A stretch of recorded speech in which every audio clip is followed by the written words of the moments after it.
And we end tonight with a return to the subject of presidential campaign debates, as seen through the eyes of one of our own. Jim Lehre's new book tells the story from the unique front row seat he occupied for decades as a debate moderator. He sat down with Jeffrey Brown recently to talk about it.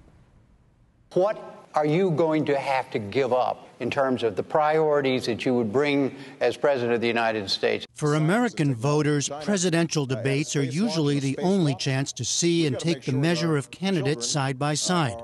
Jim, under my plan, all seniors will get prescription drugs. With upwards of 60 million viewers, Senator Dole, you voted against the crime bill. The stakes are incredibly high. None of us has any idea what Jim Lehrer intends to ask. And the man who's moderated more of these debates than anyone else says it's like walking down the blade of a knife. Now, that does not sound like a lot of fun. It's not a lot of fun, but if you get to the other end, it's really exciting. You've made it. You've made it. Our questions this evening will be about equally divided between foreign and domestic policy matters. Jim Lehrer moderated his first presidential debate in 1988 and 9 more since, as well as a vice presidential debate. In 1996 and 2000, he moderated all the presidential debates, the first person to do that. In a new book, Tension City, he writes an insider's account of debates over the last several decades. We talked about it recently at his Washington, D.C. home. The bottom line, Jeff, is that when the debate is over that I moderate, I want everybody to say, okay, here you have seen and heard the candidates for President of the United States on the same stage at the same time talking about the same things, and you can judge them, not just on content, because by then people pretty much already know about lockboxes and Social Security and all those issues. They want to take a measure of the person. I mean, do you like this guy? Is this person really, you know, is he telling the truth? All that kind of stuff. Well, you can't, and you see them right there together. It's a huge test. You write about the preparation, the period, the tension for you leading up to it. And at one point you say you learned that dealing with nerves is the key to being able to function effectively. The first step, the must step, is you've got to be prepared. And preparation means not so you can write the greatest questions in the world, but because so you can listen in some comfort zone to the answers and make a decision. Split-second decision could affect all kinds of things, including the outcome of an election, whether to follow up on this or not follow up. You're aware of that all the time. All right? the time, all the time. Right. And so the way I get into my comfort zone is, as I say, first of all, just read everything, try to digest it all. Have it in your head. Have it in the head, and then try to imagine the event itself. Actually see Billy Bob candidate and Sammy Sue candidate stand there, ask those questions, and how would he or she respond, and try to get at least some kind of loose picture already in my mind. And then the final step is I do write the questions and all of that, and by then I'm in a kind of isolation booth of my own making. I don't even talk to people on the NewsHour staff. Yeah, I know. The one person who does hear the final draft of questions beforehand is Jim's wife, Kate, a novelist and, of course, veteran of 1 million NewsHour viewings. She acts as Jim's debate prep editor and shares in all the anxiety. As soon as this process really gets underway, it's sliding in I'm Alice in Wonderland going in the rabbit hole. Praying to come out on the other side. So it's safe to say this is pretty nerve-wracking. It's very nerve-wracking. It's just fairly surreal. In the book, Jim writes of preparing opening questions for the 1992 three-way debate between George H.W. Bush, Bill Clinton, and Ross Perot.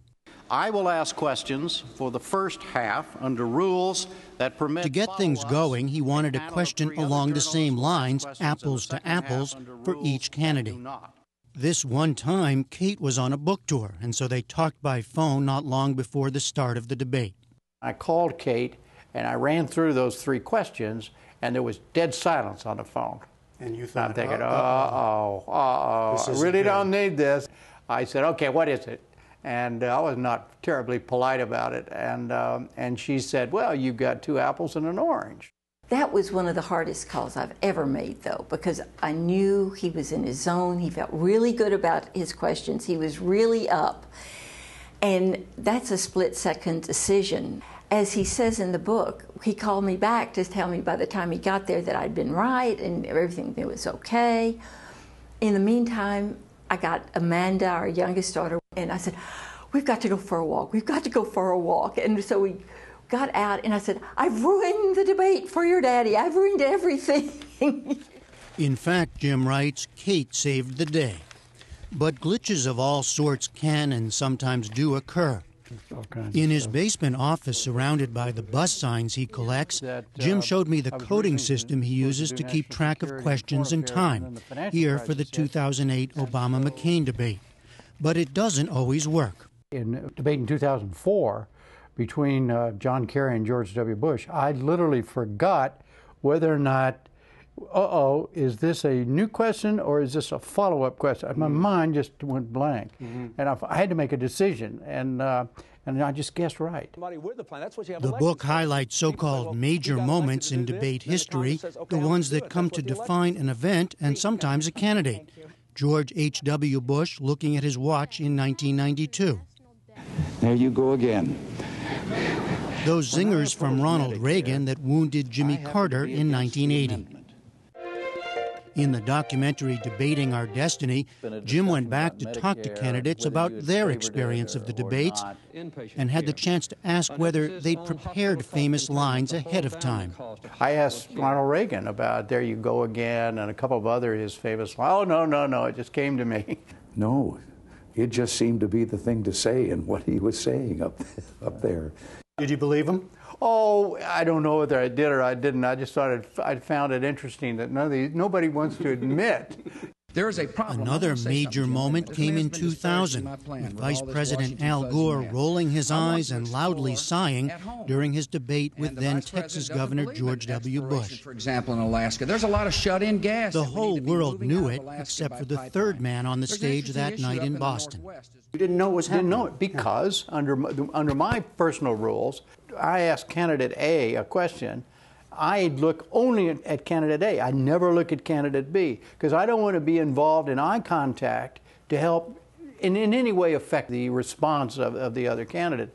And when the debate was over, one of my daughters said to me, "Gosh, Dad, that was incredible what Gore did." And I stopped and I said, "What did Gore do?" When you've taken a hit, and you write about a period when you did, you're not being aggressive enough or pushing hard enough. Yeah. I'm criticized all the time for that I haven't been aggressive enough. A lot of people would expect a moderator, whether it's a debate moderator or a moderator on the NewsHour, I say, Senator, ask a question, or a candidate ask a question, and the candidate gives the answer, and the moderator yells, "Liar!" Well, see, moderators are not human lie detector machines. The lie detector machines are the people who are listening. It's do it for them.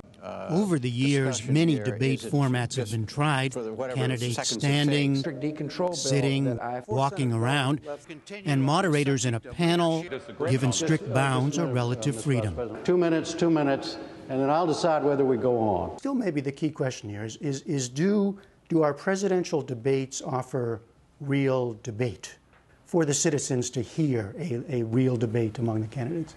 To coin a phrase, it all depends what you mean by debate. To have a free-flowing debate where the two people literally talk to each other and argue with each other, no, we haven't had those, with a few exceptions. I know this sounds a little kind of cliche-ish, but the fact is, the format to me is the least important thing. The important thing is that they have these debates. Everybody watches for different things, and they're going to see all kinds of different things. And you, what's next? Would you like to moderate more? No. I've done my duty, and I've walked down that blade, and it's been a wonderful experience. You got to the other side. Got to the other side. Not every time. I got cut a few times, but I feel good about having done it. But it's other people's turn now, and I'll rest my case. And for now, from Boston, I'm Jim Lehrer. Thank you and good night. From Coral Gables, Florida, I'm Jim Lehrer. Thank you and good night. From Oxford, Mississippi, thank you, Senators both. I'm Jim Lehrer. Thank you and good night. Good job, John. Good job. Good job. Good job.